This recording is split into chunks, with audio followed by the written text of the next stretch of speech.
Ever feel like you're just drowning in words? Oh, tell me about it. I mean, seriously. Emails, articles, social media meetings. Yeah. It's like we've all forgotten how to actually talk to each other, you know? I think you're right. Just a constant barrage of noise and information. It's like we're all just talking at each other these days. Exactly. And nobody's really listening. Nobody has the time. That's exactly what got me thinking about this audiobook, The Power of Saying Less. Oh, interesting. It's kind of a counterintuitive idea, right? Yeah, for sure. Like we're always told to be more articulate, to, express ourselves fully. More is better, right? Yeah, but what if less is actually more? Like, What if by saying less, we can actually be more impactful? I mean, that's what this whole deep dive is all about, right? Exactly. So let's dive into this book and see what it has to say. Let's do it. So one of the first things the book talks about is how over-communication can actually dilute our message.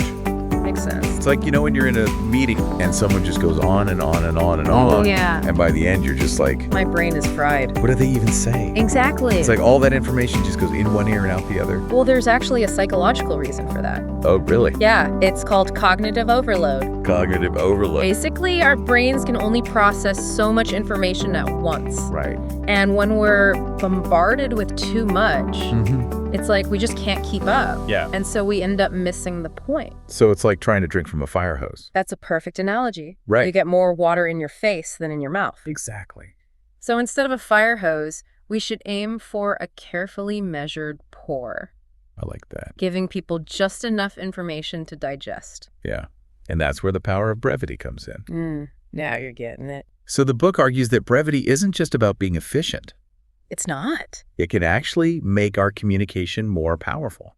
More powerful? How so? Well, think about it. Yeah. Some of history's most impactful leaders, Like who?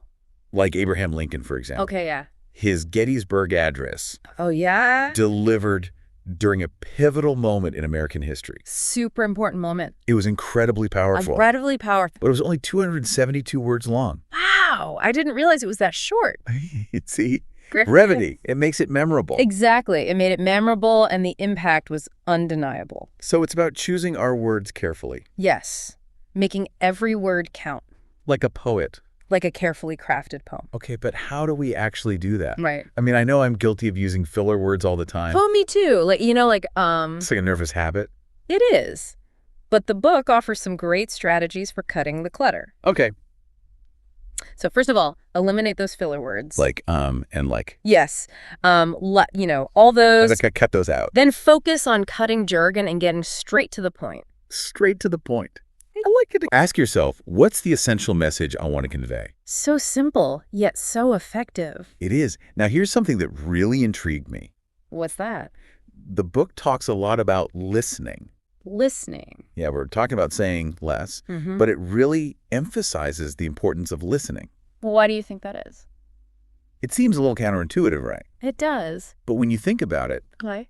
active listening is crucial for tailoring our message to our audience.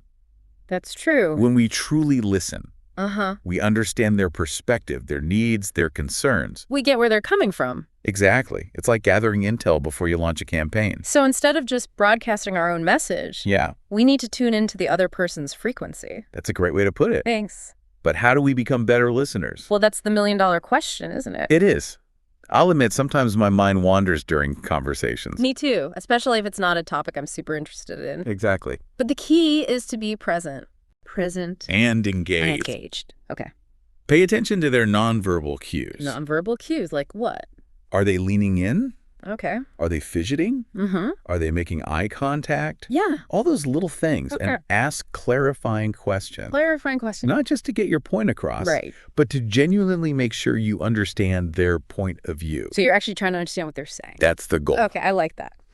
Now, this next part really intrigued me. What's that? The power of silence. Ooh, silence. Yeah, I know it sounds weird, right? It's a little uncomfortable. We're always taught to avoid awkward silences. Fill the dead air. Right. But the book actually frames silence as a strategic tool. As a tool. Yeah, like a tool in your communication toolbox. Interesting. Tell me more. So silence can create emphasis. Emphasis, okay. It allows your previous words to sink in. Gives people time to process. Exactly. It allows for reflection. Reflection for both people. Right. And it can shift the dynamic of a conversation, Shift the dynamic how? particularly in negotiations Oh, negotiation. or difficult conversations. Okay, yeah, high-stakes situations. Exactly. So imagine you're in a negotiation Okay, I'm imagining. and someone makes an offer you're not happy with. Low ball offer. Right. Instead of immediately countering, try a well-placed pause. Just be quiet. Yep. It creates a sense of anticipation. Ooh, the tension builds. And it can make the other person rethink their position. So it's like a power move. It can be. It's like that scene in a movie Okay, I love movie analogies. where the hero delivers a mic drop line. Oh, yeah, the epic one-liner. And then there's this dramatic silence before the villain responds. Silence is deafening. Exactly. Silence can be incredibly impactful. It gives weight to your words. Yes. And it can even give you the upper hand in certain situations. So much power in silence. So even if we're saying less, Right. the words we do choose still matter. The content has to be strong. Absolutely. And the book provides a framework for crafting our message. Right, I'm all ears. It starts with knowing our audience. Knowing your audience, of course. Who are you talking to? Right, who are they? And what do they care about? What are their interests? Exactly. Then define your purpose. Your purpose, okay. What do you want to achieve with your communication? What's the goal? Right. And then organize your thoughts. Okay, sure. Structure your message logically. So it flows? Exactly. This ensures your ideas flow smoothly. Yeah. And the listener can follow your train of thought. Makes sense. But, great content is one thing. Uh-huh. But I think a lot of people struggle with actually delivering the message confidently. Stage fright. Yeah. Any tips on that? Well, the book suggests practicing beforehand. Practicing. Okay. Even if it's just mentally rehearsing your key points. So run through it in your head. Exactly. It helps build confidence. Confidence. Okay. And when you're speaking, Uh-huh. focus on a moderate pace. Moderate pace. Okay. Okay. Speaking too fast makes you seem nervous. Right. And speaking too slowly can lose the listener's attention. So find that sweet spot. Exactly. And don't underestimate the power of vocal variety. Ooh, vocal variety. Varying your pitch and tone keeps the listener engaged.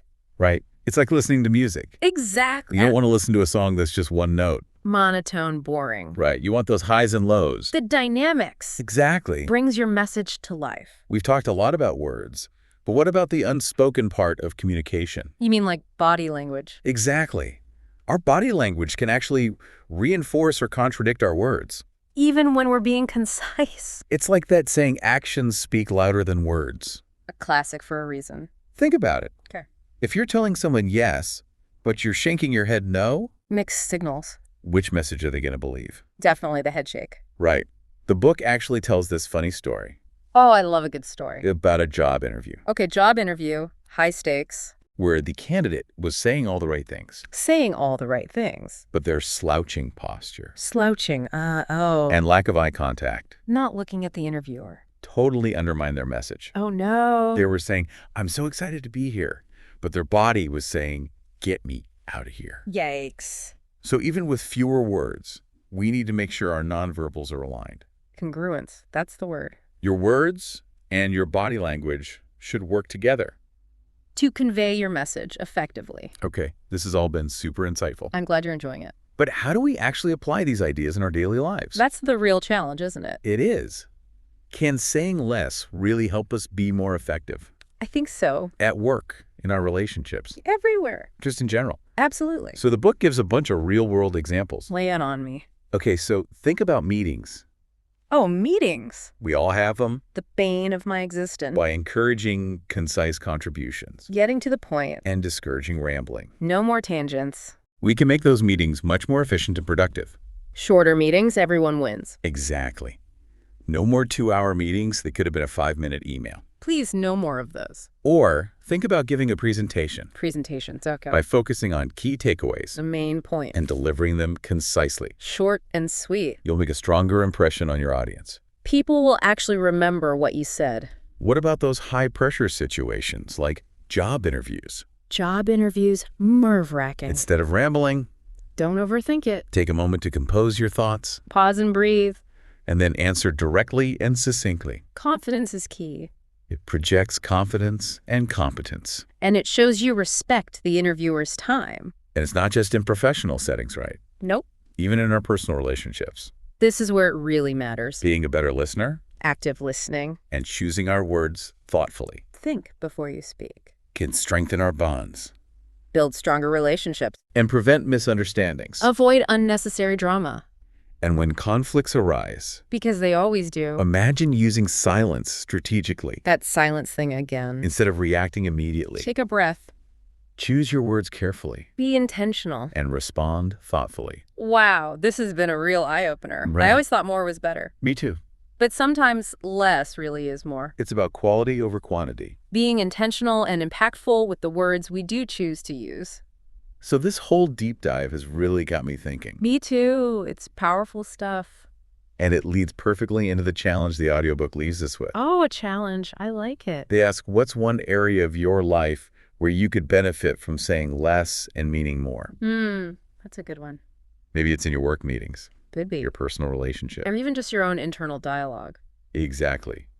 Take a moment to reflect on that. Because when we learn to harness the power of saying less, We unlock the potential to communicate with greater clarity confidence. and impact. Who knows? It might just transform your life. It might. Give it a try. So thanks for joining us on this deep dive. It's been a pleasure. And remember, sometimes the most powerful words are the ones left unspoken. Think about it. See you next time.